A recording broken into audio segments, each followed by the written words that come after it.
Let's return to This Week in America. Here's your host, Rick Bratton. Welcome back, everybody, coast to coast. This Week in America. Envisioning a world of gentle, kind, and loving people who work together as one motivates J.M. Jones, Joyce Meyer Jones, author of Embracing the Law of Attraction, Out of the Box into the Light, to keep looking for reasons to be thankful. Joyce is living her life where there are plenty of bike and hiking trails, as well as lakes for kayaking, rivers for rafting. Living in the moment is her constant goal. She loves learning from children and helping them learn to love themselves. By teaching parents to love themselves, their children will be impacted. Love is the goal. Embracing the Law of Attraction was written with the hope that the reader will be able to relate to the stories and scriptures. The book is designed to help the readers identify areas of their lives that need changing, to examine themselves, and to accept they are loved. And J.M. Jones, Joyce Meyer Jones, author of Embracing the Law of Attraction, Out of the Box into the Light, is our guest on This Week in America. Joyce, welcome to the program. It's a pleasure to have you with us. Oh, I am so glad to be here. Thank you. You're welcome. And it's such a powerful message and a much needed message, especially at this time of divisiveness. It seems like not only in our country, but worldwide. What was your motivation for writing this book? I know this really comes from the heart. This is something you believe in, something that's changed your life. What motivated you to write Embracing the Law of Attraction? This is so deeply personal, as you can tell, but I didn't grow up in a happy home, and I didn't grow up loving myself. My brother, we thought, had committed suicide when he was 19. I was 10. That impacted my life so much, and it still does.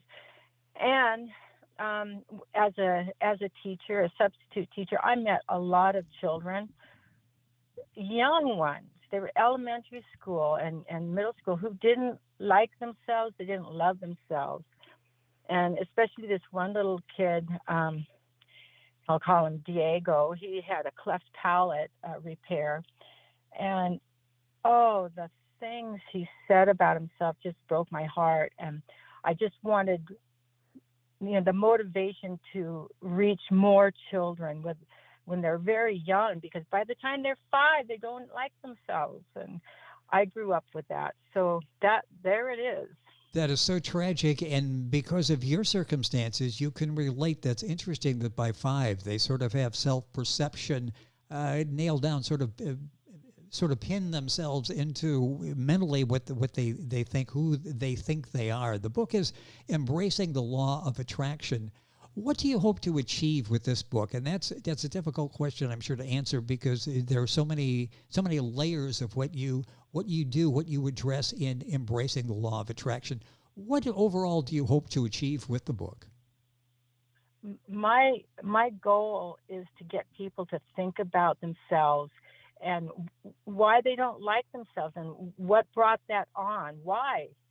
Because they start out as these beautiful, loving people, and they grow into an attitude of hate and self-sabotage.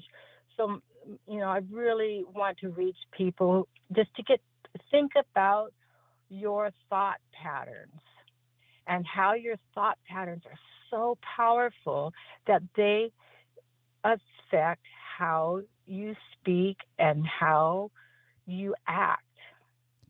I mentioned one of the areas you talk about is finding out the areas that need changing and change those. Negative thoughts, something we all deal with from time to time.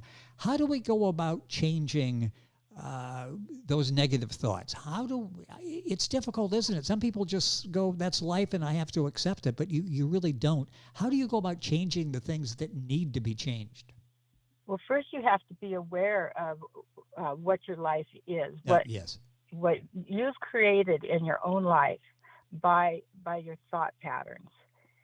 And that's what has to change. First, you have to know what you don't like in your life and get some awareness of how that happened. And then you can really think what you want your life to look like. And I think I'm really blessed. I mean, I went out of a totally negative space, and it wasn't that long ago, into where I am now, where I'm conscious of my thoughts, and I can stop the negative thoughts as they're happening and change them to something. Even if I say, oh, I don't want to think about that. And it's been very effective for me. And that's so important, how often we have negative thoughts and we just can't get rid of them. With what Joyce writes about in the book, Embracing the Law of Attraction, will get you on that journey as she went through to get those negative thoughts and to just cast them from her mind totally. Joyce Meyer Jones is our guest on the program. The book is Embracing the Law of Attraction. Her website is joycemeyerjones.glasslinksolutions.com. We have this on our website. Book available, of course, at Amazon, all of the usual places. Joyce, do you have a favorite technique for the law of attraction manifestation? One that you really like? Oh, yes, I do. Oh, okay, good. and it's envisioning what you want, but the vision board has been highly effective for me because it is visual, but you go through the act of finding pictures that resonate with you from, positive magazines or sports magazines or whatever. So one of the last ones I did, one of the last ones I did, I started putting everything I wanted in my life, like family and hiking. And, I found a picture of a camel safari. So I put that in there. And then also motorbikes, and put hiking and biking and kayaking. And then, I had it for, a few years, and I forgot about it. Well, I made a reservation to go to Mexico. And while I was down there were some activities you could choose from. So I said, a camel safari, that would be fun. So I signed up for it and went on this really fun safari. And I was riding with a woman that we really hit it off with, and forgot all about it, my vision board. And then the next week I went on a beach ride with an electric bike, which I'd never done before, yes. which was also on my vision board. But I actually made it happen, even though I wasn't thinking about my vision board at the time. It happened years later. That's how powerful the vision board is, because you really, even if you look at it and say, that would be fun, and you kind of get an emotional reaction to the picture, and then it sets itself in your being and you could say to the universe, and it happened. How do we go about setting up a vision board? Talk about the most effective way to do that. Where we don't set it up and put it in an unused bedroom and forget about it, do we? How do we go about putting it together and being able to effectively use it so it changes our lives? Well, the one I have right now that I did in January with friends, which is kind of fun to do that way. You would collect a bunch of magazines. You can get free ones at the library usually, or other sources, and then cut them out, cut words out that you see. Like the one on my current one is, I see you.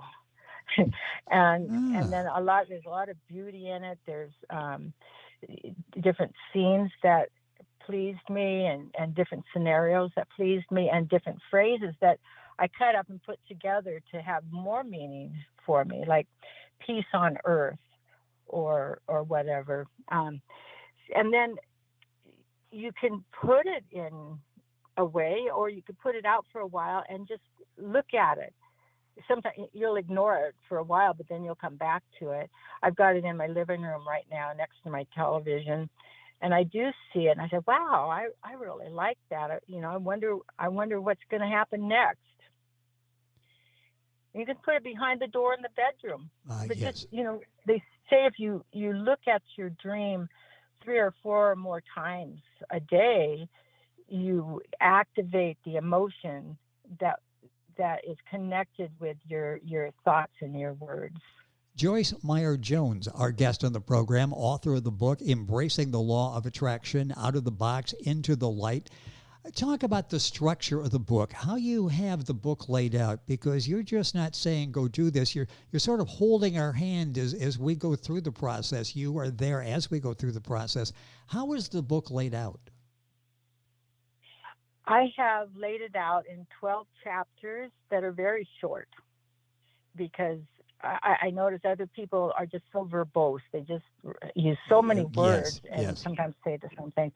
I admit I repeat the ideas, because when I was learning law of attraction and in a group, I could not remember all different steps and things that you could do. So I do repeat ideas in each chapter just to get people to understand. And I use scripture. But that's not all, because even though the Bible it has a lot of wisdom in it that we can utilize, other people also have contributed wisdom from their experiences. And I do have quotes from Buddha, who never claimed to be a god or anybody special, but he was very wise. Marianne Williamson is in there. I forget, there's so many people that have said things. Marcus Aurelius, I love Marcus Aurelius. Oh yes, and he was Stoic, and I think he was one of the last Roman governors. But he's just Stoics were brilliant, and we can use them today to remind us, as well as the scriptures. The end of the book has an appendix, so it has ways to get really familiar with what you've created in your life so far, and then write down. If it's negative, you say, well, what do I want then? This is what I have. What do I want? And it's a process that I went through to really get clear about what I want in my life. Then, let's see, there's the section that has affirmations. Yes. It has scriptures, and I set it up, intended to set it up so that those could be copied or cut out and on like business cards, and you take one with you every day and look at it several times a day, or stick it on the mirror, or whatever you have to do, or write it on the mirror. It doesn't matter, as long as you're thinking about that affirmation. It's interesting. The book we're talking about is Embracing the Law of Attraction by Joyce Meyer Jones. You're talking about things to sort of reinforce what you want out of life. Talk about that. It sounds like you've been able to achieve that. You started off like everybody else. You've got a blank slate there. You're struggling and trying to figure out what life means to you. And you focused on the things that you want. By doing that, have you been able to attain those goals? Well, number one, I'm happy. Yes. Most of the time. Most of the time. I'm human, so I go up and down, but that it always comes back to, what am I thinking about? What am I focusing on? And, right now I'm focusing on survival, and because of what the world's going through right now. And I want other people to think about too, not just giving in, which is the default. I lived by default, by the way I had been raised to think, and it wasn't working for me. So I am working in my garden all the time. I'm retired, and I didn't really want to be retired, but as a substitute teacher, they didn't need too many during the pandemic. Oh, yes. And I loved working with kids, but right now I'm living my life, and in my backyard, make most of the time, making it beautiful, making my little paradise. And I've done that with every place that I have. And I'm older, as you can tell by my voice. I've had a few homes and tried my best to make them into little paradise. Well, it sounds like, and again, you've reached that level of happiness that you were looking for. And you say something, and I want to keep coming back to young people and 5 years old, where children have a negative impression of themselves. Why is it so important to monitor one's thoughts? I know it's a pretty basic question, but it's still a problem. Why is it so important? And again, how do we go about doing that? It is the most important thing you can do. And when I'm calling myself an idiot, which I do frequently because sometimes I am an idiot, but I have to say, no, you just don't have the experience to handle this. But just, if you think long enough about it or contact other people to give you ideas, then you can have the skills that you need. So that's why it's so important to catch yourself when you're calling yourselves these names. You would never call anybody else, at least to their face, an idiot.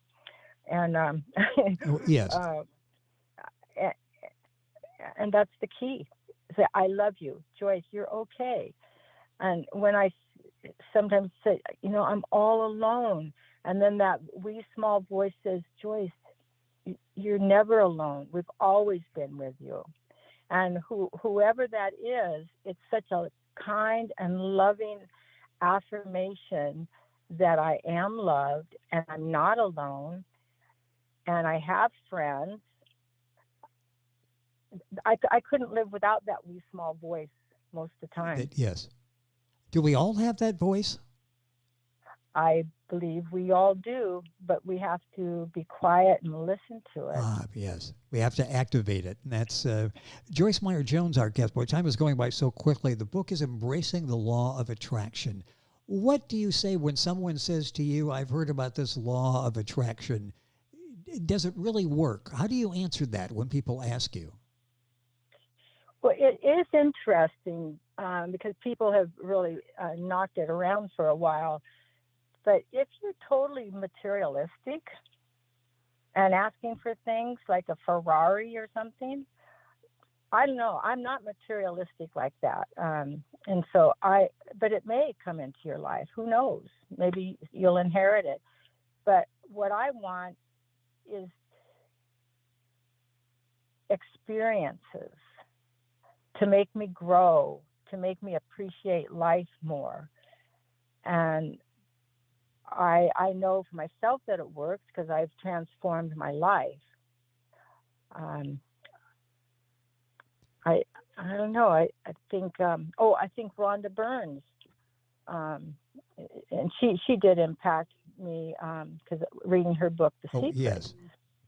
Yes, it really helped me to understand things. But the people in the movie and the book were so materialistic, which they were very successful people, so they had the funds they could get anything they want, and that was pretty exciting. But what they didn't bring up in that was the idea that your negative thoughts attract more negative thoughts too. It's powerful. It's very powerful. If you keep thinking negative thoughts, you attract the negative.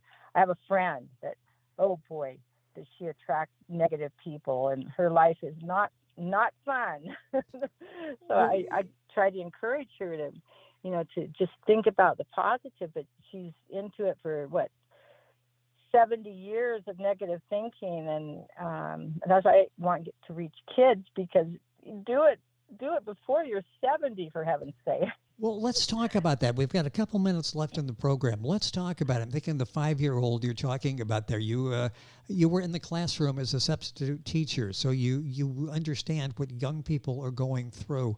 How do we reach them with this message? What does a parent do what are the signs they look for that this child could really use some of the tools that we're talking about? What do you do as a teacher when you see that in a classroom?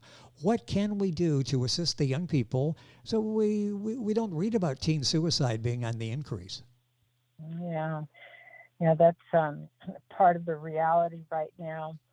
And parents have to be aware of their own feelings about themselves and how they speak to themselves, because what I see, and from my own experience, whatever my parents did to me, I pass on to my kids, Yes. right? Yep.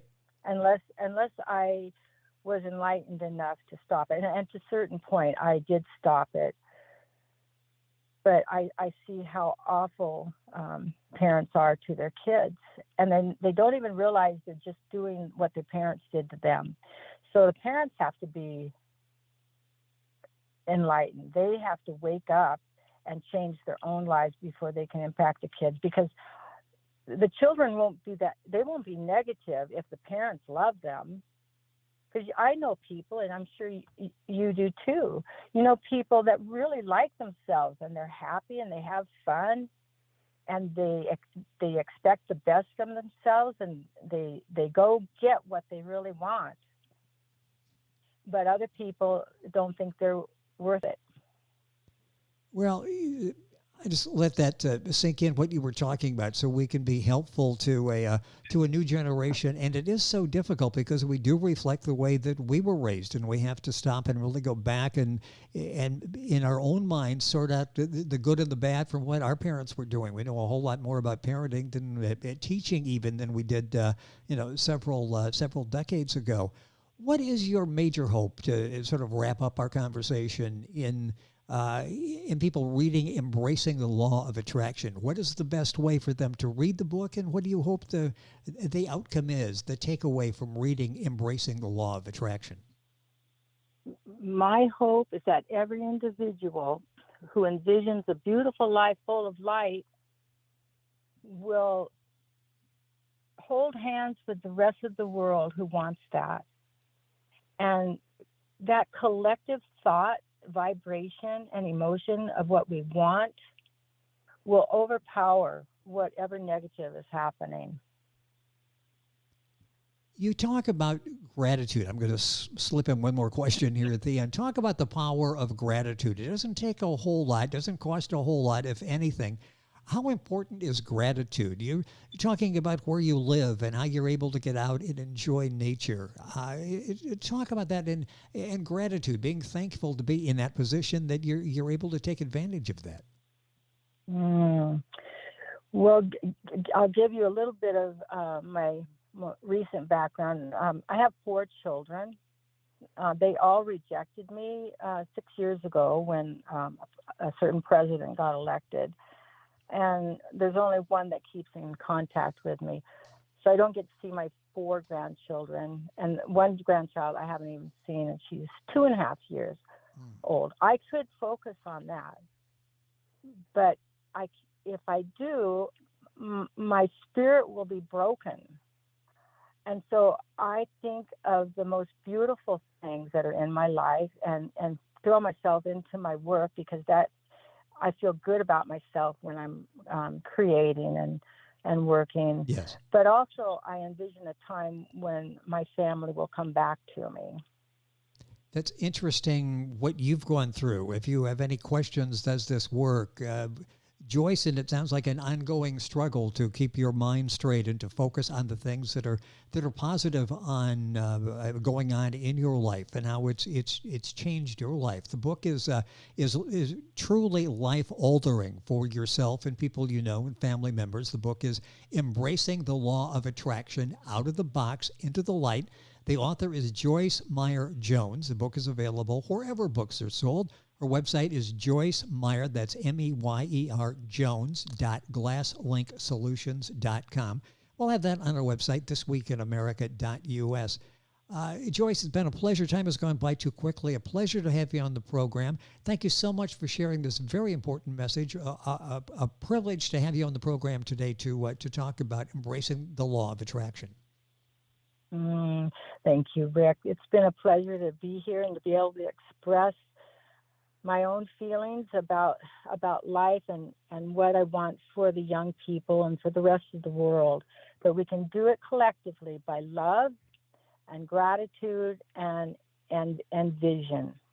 And a guide for all of us is her book, Embracing the Law of Attraction, Joyce Meyer Jones. You're listening to This Week in America, and we're back on today's program after these messages. This Week in America is online. You can visit our website, thisweekinamerica.us. Scott Pinkerton, associate producer of This Week in America. Jay Anderson, segment producer. Ben Watson, webmaster. Otto Bechet, director of engineering and TV production. This Week in America produced and is a trademark of Blue Funk Broadcasting, LLC. For information on all of our guests and to listen to this week's show, our website again at thisweekinamerica.us. And I'm Sean Bratton, executive producer of This Week in America.